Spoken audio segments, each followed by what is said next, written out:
Update. Am I the a-hole for telling people the real reason why I skipped my friend's wedding? Original post. I, 35 female, am still friends with some of the people I went to college with. One of them, Debbie, fake name, 36 female, got married this past January after being engaged for 2 years.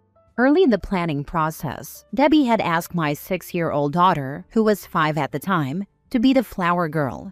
We agreed, and she had the dress sent to us right away. We barely spoke about the subject for a while. Then the wedding was delayed by almost a year. The original date was in March of 24. I'm still not sure why. I've heard 3 or 4 different reasons. By the time the actual wedding date came around, the flower girl dress no longer fit my daughter. We didn't find out until roughly 10 days before the wedding, admittedly my fault, and I texted Debbie right away to ask what I should do about it. Her first reply was, "Figure it out." I tried to ask her where she'd bought the dress, where I could get a similar one, or whether it would be okay for my daughter to wear a different dress. I basically gave her a list of ways I could fix this and asked her what she preferred. Debbie responded with, "I don't have time for this. Stop making your whale daughter my problem." Obviously, I decided against attending the wedding after that. As far as I'm concerned, we're no longer friends. And to be clear, I know that up until this point, I was not the a-hole. I didn't tell anyone about it at first, but our absence was obvious. My friends missed me, and my daughter was supposed to be the only flower girl. Whenever Debbie was asked about it, she apparently just said we'd had an argument, but it wasn't a big deal. When our mutual friends and acquaintances asked me, I told them the truth, without sugarcoating it or trying to defend Debbie. I even showed my friends the text messages that proved everything. Everyone took my side. About a week ago, Debbie called me. She apologized for what she said about my daughter, but told me I had no idea how stressed she was at the time. She said it wasn't fair for her to lose friends over a mistake she'd made when she was under so much pressure. Again, I don't think I was in the wrong for skipping the wedding, but I'm wondering whether I took it too far by telling our mutuals why. Edit. Yes, I know I should have made sure the dress still fit sooner. I already know that was my mistake, and I'm not blaming Debbie for it. That's not what I'm asking about. Now for the top comments before reading the update 6 months later. Stop making your whale daughter my problem. She actually said that? And you're asking if telling the truth somehow makes you an a-hole? She spoke her truth. Why can't you? Now she has no friends and is trying to backtrack. Shaking my head. Not the a-hole, but you would be if you accepted her back as a close friend, even after an apology. I won't. I will appreciate any apologies that come my way, but we're no longer friends. Not the a-hole. Doesn't matter how stressed and overwhelmed you are, you never talk about a child or adult in that way. That's part of the reason why I believe I might have been the a-hole. I don't believe she would have talked about my daughter that way if she wasn't extremely stressed out. Obviously not an excuse, but certainly something I have to take into consideration. The fact that it even crossed her mind is reprehensible and unforgivable. If she had had a go at you for not checking until now, that would be understandable as stress. The fact that attacking a child's physical appearance, when a wedding had been delayed 2 years, so of course it wasn't going to fit, was even a possibility for her, makes her someone you should not continue to associate with. She's now reaped what she's sown. What pissed me off the most about what she said was that she insulted my daughter over something beyond her control. The dress didn't fit because she's growing up, and not for any other reason. I deliberately choose not to buy my friends' children clothing because I know they're unlikely to last long. She said it wasn't fair for her to lose friends over a mistake she'd made when she was under so much pressure. This one thing would not stop people from being her friend, but it sounds like this was just the last thing that did it. I don't know much about how she was to other people these last few months. She was polite to me until what she said about my daughter. Out of all our mutual friends, 2 of them would definitely stop being friends with anyone who spoke about a child like that. Now for the update 6 months later. Hey guys, I wasn't going to update, but a friend of mine brought the situation up a few days ago and I remembered posting here. After my post back in March, I didn't hear anything from Debbie for a while. I did speak to my friends a lot, and they told me that she continued trying to get them on her side for a while. From what I gather, her story always matched mine. I forgot to make sure the dress fit. I apologized and asked how she preferred I fix it. She insulted my kid, and as I remember discussing in the comments, whale of a daughter is a better translation.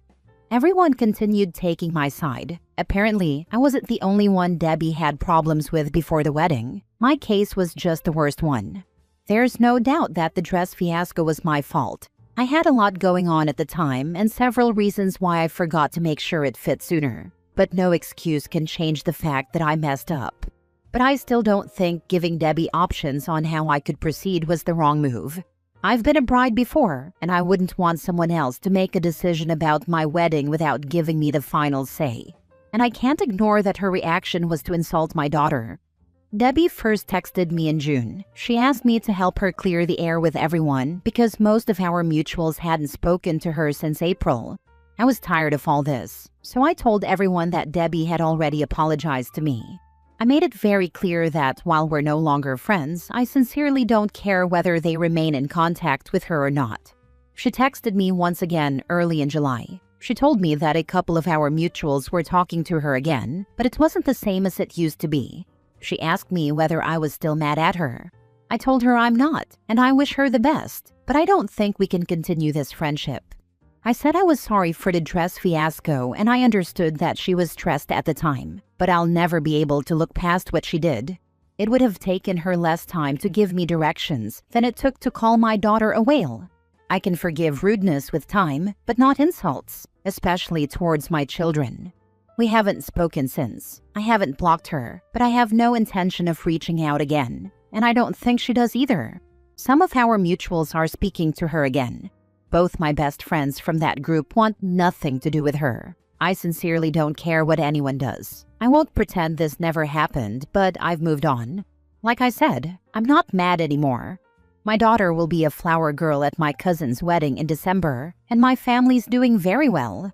Life has been crazy for a while, but things are finally getting calmer. Good update. Glad your daughter still gets to be a flower girl for someone.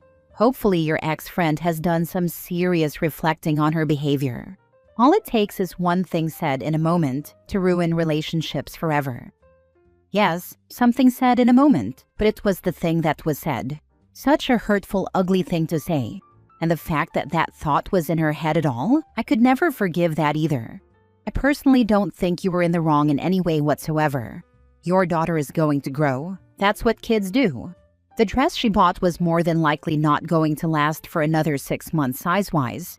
If she had thought things through, which she doesn't seem to do in general, she would have waited and talked to you about dress sizes. Then when the wedding got delayed, that added another layer of, this kid isn't going to be the same size as last year. She deserves what's happened. Next story. Am I the a-hole for not letting my daughter's boyfriend propose at my vow renewal? I, 50 male, have been married to my wife for almost 25 years. We plan on throwing a huge vow renewal in December. It's basically going to be like a second wedding, the whole shebang. We have 7 kids together, and this regards our baby girl Lala, 20 female. Her boyfriend came to me a little over a month ago and asked me for her hand and also asked if he could propose at the vow renewal. He's a great guy, and we get along super well, and I genuinely like him for my daughter. I said yes to both originally and was super excited. A few weeks passed, and he asked if he could also invite a few family members of his. I was expecting maybe his parents and siblings, but instead, he sent me a list of 25 family members he wants to add. I have a few problems with this. 1. His family does not like my daughter. They are Asian and do not like that their son is with a black woman.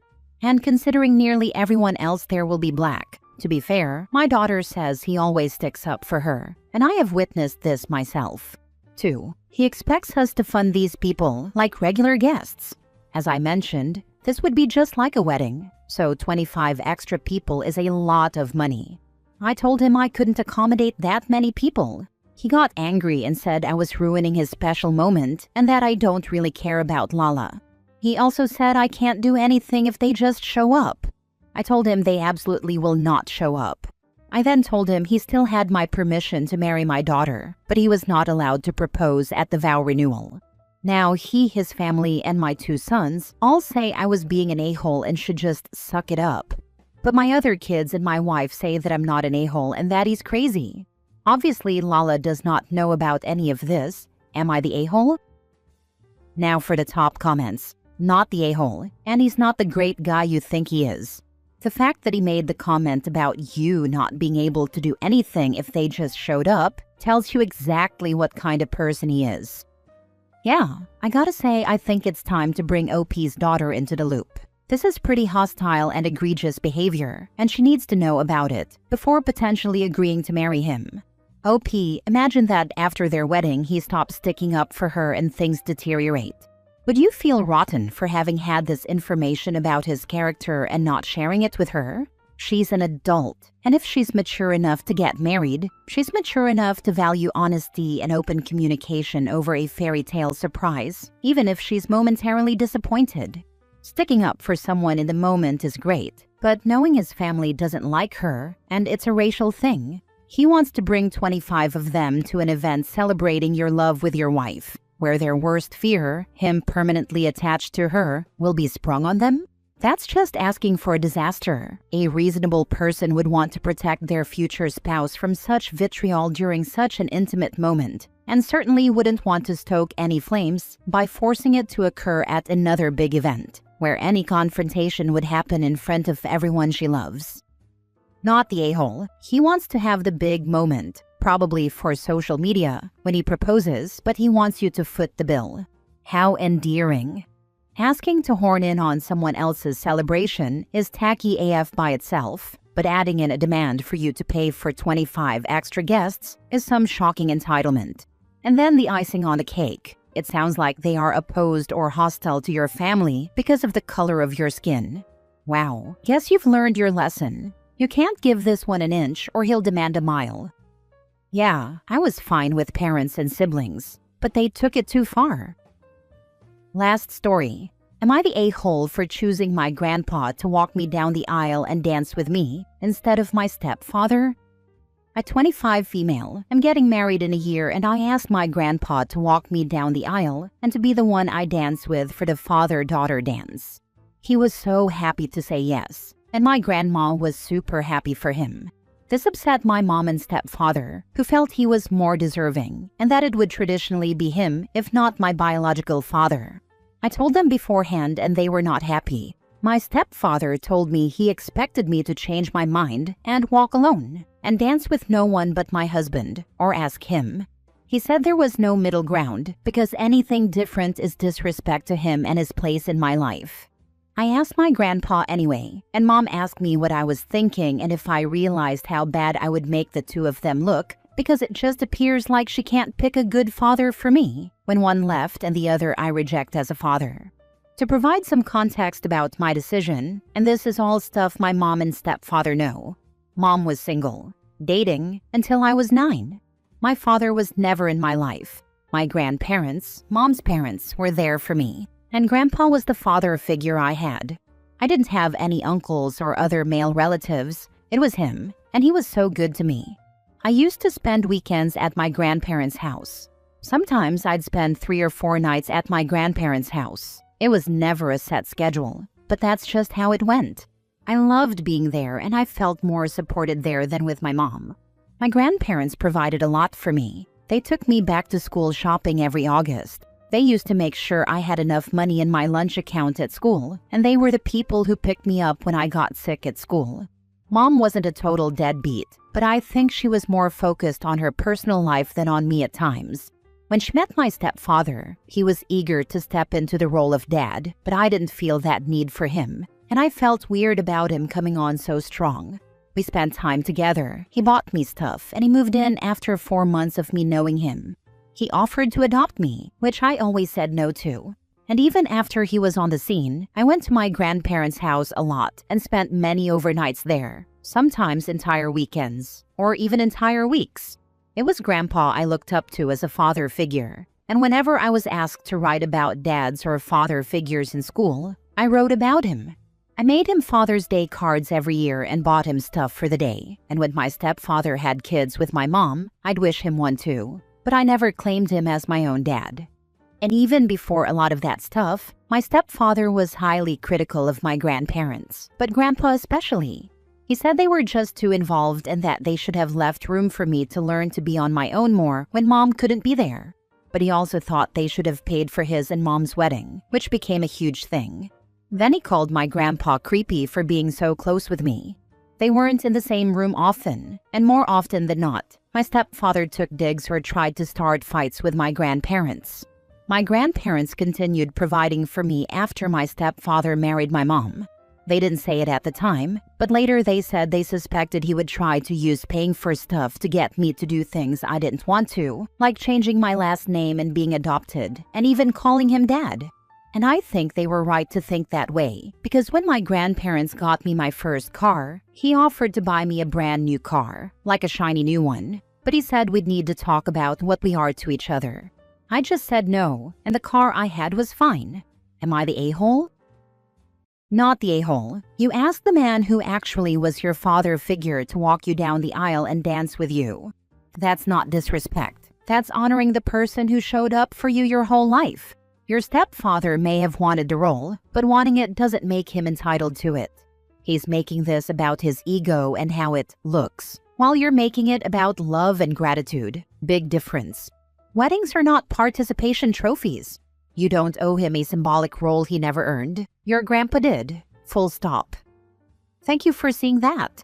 My grandpa's been there since day one, and he always comes through. And he and grandma have enriched my life so much since I was little. Without them, I'm not sure I'd be as stable and happy as I am today. Your grandparents were there for you in a way your parents were not. I also don't get your stepfather's hostility towards the grandparents who were there for you as a little girl. Was he hoping to push them out of your life? And why? The bride decides who, if anyone, walks her down the aisle. For most women, it's their dad. But not everyone has a loving father, so they go with brother, uncle, stepfather, or, yes, grandfather. Some women without close male relatives will have their mother around. At any rate, having your grandfather walk you would be most meaningful to you, not the a-hole. For me, he acts like he wanted them to not be involved, because then I'd sit around wishing for a dad and jump at the first guy who came around, him. He seems to think they were the reason I never longed for that. But maybe I wouldn't have cared about that either way. We can't say for certain. What I can say is I would have been miserable without them.